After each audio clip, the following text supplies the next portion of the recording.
State of crypto. Someone tried to scam me. Probably. I got a call from someone claiming to represent Coinbase, wanting to help me secure my account. Coinbase won't call customers to warn them that their accounts may have been compromised. It's a common scam vector. Still, someone tried it on me. You're reading State of Crypto, a CoinDesk newsletter looking at the intersection of cryptocurrency and government. Click here to sign up for future editions. Last weekend, an unknown California number called me. A helpful gentleman informed me that my Coinbase account had been compromised during its recent data breach, and he was there to assist me in not losing my assets. Oh no, the horror. Alright, so obviously this is a scam. Right after hanging up with this supposed help desk agent, I texted a Coinbase spokesperson to verify that at no point would the exchange call a customer to tell them their account was compromised. It's Scam 101 if you're getting a phone call informing you that your account's been compromised, whether at a crypto exchange, a bank, the IRS, whatever, it's a scam. Do not share your personal details and do not provide any passwords if you get a call like this. There were a few flaws in the attempt to get me to, presumably, move my funds from my supposedly compromised Coinbase account to another address. But I'm hopeful that this can be a useful teaching moment for the nearly 70,000 people who have been affected by Coinbase's recent breach disclosure, as well as anyone else who receives a phone call claiming their information has been compromised. Here's how this went down. Let's start from the beginning. On Saturday, May 24th, I received a call from a number I didn't recognize to my personal phone, not my public-facing work number. It being a weekend, one where I was actually visiting family in another state, I didn't pick up. Then the same number called back and I still didn't pick up. Yes, I know. Riveting, but it's 2025 and you can leave a voicemail or text.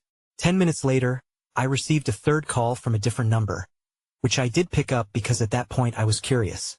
A fast-talking gentleman who called himself Ricardo told me he was part of Coinbase Actions and Protections Department and that he was reaching out because my Coinbase account information had been compromised and a new email had just been added to my account. I was pretty confused, for reasons I'll get into below. But I was also intrigued because there were immediately 4 red flags. For simplicity's sake, I'll refer to the caller as the agent from here on out, but to be absolutely clear, I doubt he is an actual customer service agent, representative or other employee of Coinbase, and he certainly was not reaching out to me as an authorized representative of the exchange. First off, the phone call itself is a big red flag. Coinbase will never call a customer about a breach, but rather will contact customers via email, it previously said in a tweet. This is actually standard. The Federal Trade Commission website notes there is a vast range of scams wherein someone will call you, and numerous other companies have warnings that their employees will never proactively call a customer about account issues.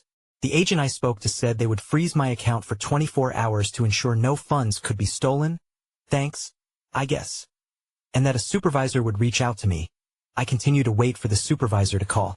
This supposed freeze on my account can be extended to 3 months if there are multiple failed login attempts. To wrap up the call, he said he'd send me an email summarizing all the details we'd discussed. On Saturday night, I received an email with the subject line, "Your case is under review." The follow-up email this very helpful customer service representative sent was extremely informative. For one thing, the email address they had associated with my account is a public-facing address, but is not the email address attached to my actual Coinbase account. In fairness, I forgot that part until I tried to find my login information a few days later. Gmail initially, correctly, flagged this email as spam. I moved it to my inbox, where Gmail then showed me that the sender, help@info-coinbase.com, was not the actual sender. The email arrived via learnindonesian.online.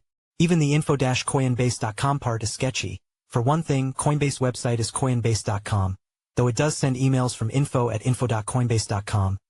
Still, you wouldn't expect a hyphen in a support email domain. For another, the info Coinbase domain was first created in November 2024, according to an ICANN lookup, and isn't a real website. The email headers were also not super helpful in terms of providing any sort of identifying information, but they did confirm that the sender appeared to have tried to obfuscate their information.